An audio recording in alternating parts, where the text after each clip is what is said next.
Ashley Saunders with ashleyandco.com. Hi, Lil Rel. Thank you for taking time to talk with us today. How you doing? Good, good. I have to say, Moose was my favorite. Don't tell the others. But he stole the scenes. I loved him. You're so good. Oh, thank you so much. I appreciate that. Other than not having antlers, hooves, and I'm guessing you don't sleep standing up, but hey, if you do, you do.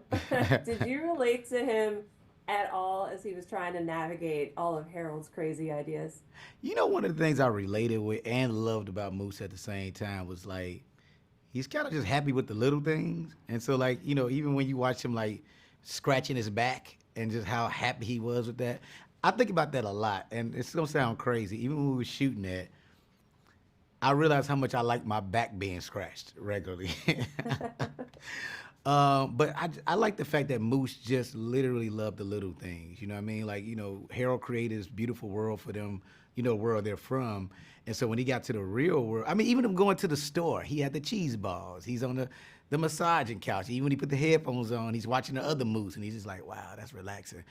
And that's when I did my research, weirdly enough. I watched a lot of Moose videos, and they just seem so chill.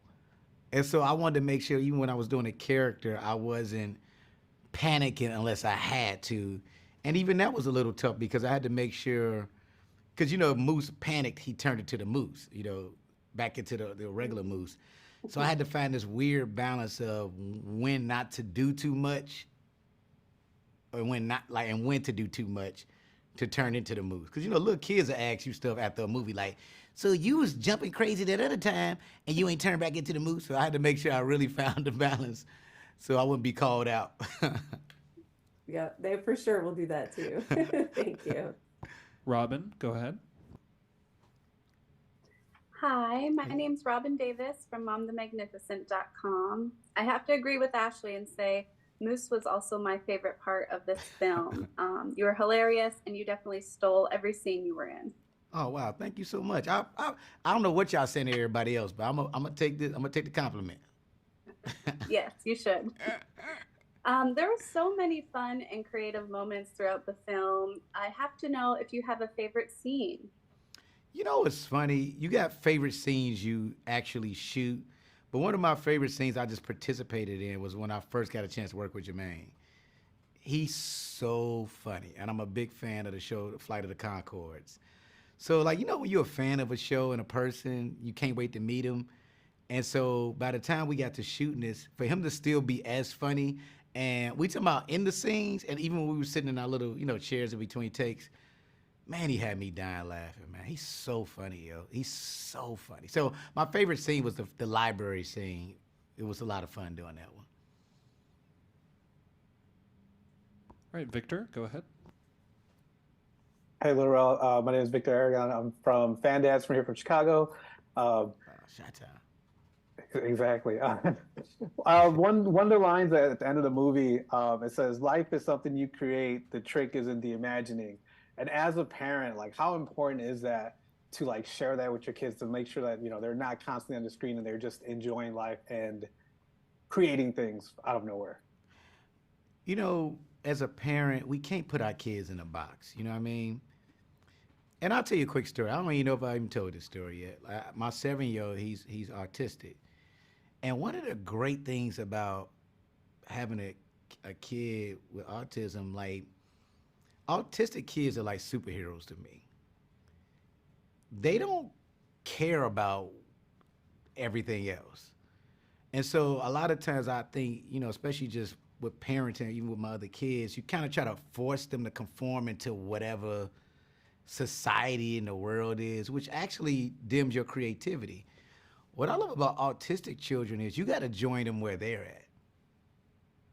You got to join them where they're. I remember one of my stepdaughters, like a couple summers ago, she would just land on the floor with them, right? They were just laying there.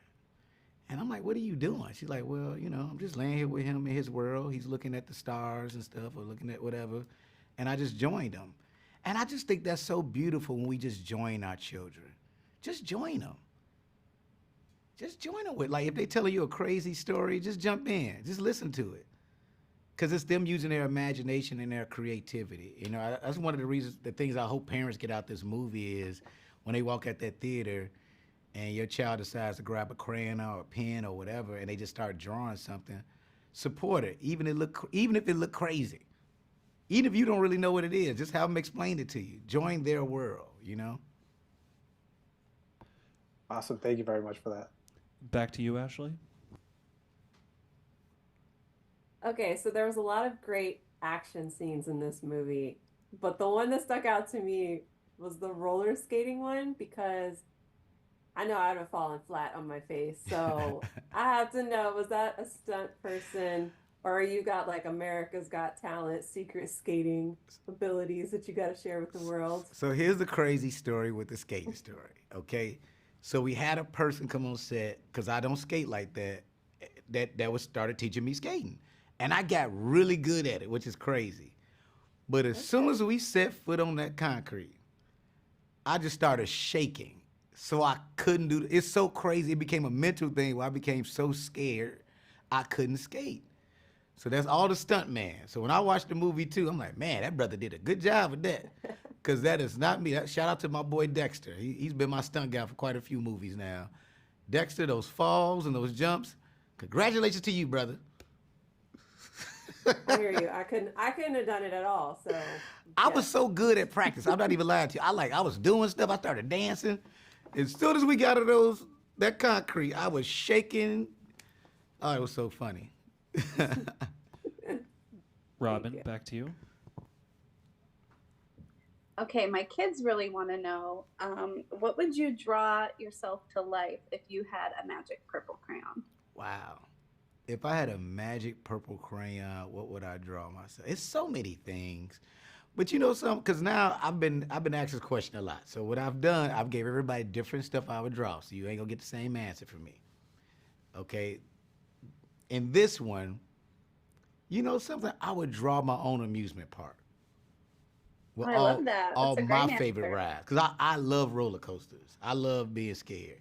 So I have an amusement park, but also I like being scared. So I like Halloween Horror Night stuff. And so my amusement park will have a scary character on the roller coaster with you. So outside the roller coaster scaring me, it'd be like Michael Myers sitting right next to me. That sounds terrifying. I know, but I like being scared. That's a great answer. Victor, to you. Really quick, or what Ashley was talking about earlier, seeing you and Zachary with that childlike wonderment, it reminded me so much of Tom Hanks in Big. So seeing that, I was just like, oh my God, it brought me back a lot. But my question to you would be, say Harold, Porcupine, and Moose appeared to you in real life. Where would you take them in Chicago to like hang out or just to enjoy the world? Well, it's a two-way answer. If I believe that they good people, then I'll take them downtown and go see the Bean and take them to the Taste of Chicago, especially if it's the summertime. Now, if I'm with my adult mind, I would take them to the police station because I don't know these people. You got this person to my day of Moose. There's one lady sniffing herself and this dude with those pajamas on. We going to the police station. Sounds good. Thank you. Thank you all so much for joining us. That's all the time we have. Have a good rest of your day. And your next interview is in the link in your email. Thank you. Thank you. Thank you. Have a Thank great day. you. Thank You too. you. Bye. Recording team cut.